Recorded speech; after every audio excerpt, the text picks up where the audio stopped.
The new year inspires many Americans to reflect on their health. Last year, we saw the rise of a mysterious polio-like illness affecting children around the country. And the work of a Chinese scientist led to ethical questions about gene editing.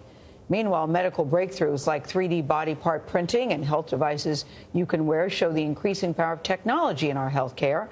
Dr. Tara Narula joins us for a look at the medical stories that could affect us in 2019. Tara, Happy New Year to you. Happy New Year to you. Let's start with AFM, which stands for acute flaccid myelitis. Myelitis. How do you say it? Myelitis. Myelitis.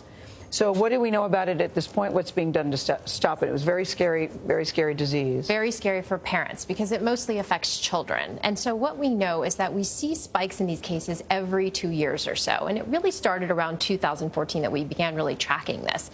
But the reality is, I want to keep it in perspective, that it is very rare. So we're talking about 1 or 2 children out of a million that will be affected per year. Since 2014, about 491 cases. We think it may be caused by a virus. We don't know which one. And that the virus affects the motor neurons in the spinal cord. It may cause an inflammatory reaction, and certain kids may just be genetically susceptible.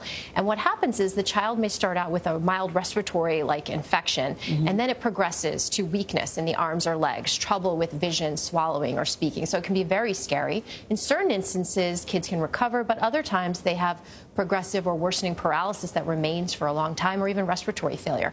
The CDC assembled a task force in November and really are working very hard to kind of get a handle on this. And we also know that technology continues to play a vital role in health care, and the idea of 3D printing body organs is something we're going to hear a lot more about. Tell us about it. It's really fascinating. And so you think you can 3D print a toy or a replacement part, why not an organ? And so, for example, we would take an MRI of your heart, create a scaffold structure of exactly what your heart piano looks like, and then the ink would be a mixture of cells and biodegradable materials, essentially printed with that scaffolding. That scaffolding then degrades over time, and you're left with a 3D heart.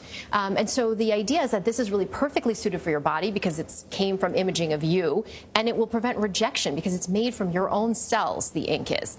And so we think we're about 5 to 10 years away from really having this implanted in people, and we think a bladder may be the first organ that we're able to do, but we already are implanting things that are artificial hips and replacement parts, artificial stents for the airways. So we're getting closer. A lot more work that needs to be done. What does this mean for longevity? Because I'm thinking replacement parts. Well, it's really going to help with the organ donor issue. You know, we know that 100,000 people are waiting for organs every year, and there's only 16,000 donors. So the idea is that this can really be a wonderful thing for that. For several years, scientists have been talking about the technology known as CRISPR, which is gene editing. And then just at the end of 2018, a Chinese doctor claimed to have used it successfully.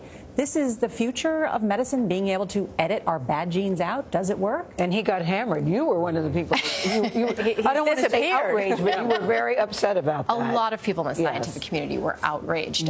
So CRISPR is a really fascinating technology. It's like a scissor that can go in and essentially edit your DNA. It has a lot of potential. And right now we're using it mostly in cells and animal models to explore treating diseases that can be devastating. Things like cystic fibrosis, Tay-Sachs, Huntington's, sickle cell. It has a lot of promise in the future for things like heart disease and mental health and cancer even.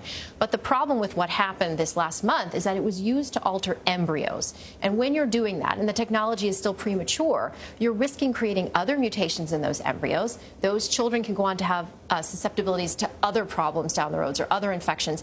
And now you're altering the genetic code for every child that child has. So it really needs to be done when the technology is ready. And right now, the scientific community is saying we're not there yet. Yeah. So I think what the controversy has done is really raise a lot of red flags, and a lot of people are going to be on guard and watching to put up better guidelines about how we use CRISPR going forward. We haven't heard from that doctor as of late either. Tara, thank you. Happy New Year. Happy New Year. We're looking forward to a lot more stories from you this year. Thank you.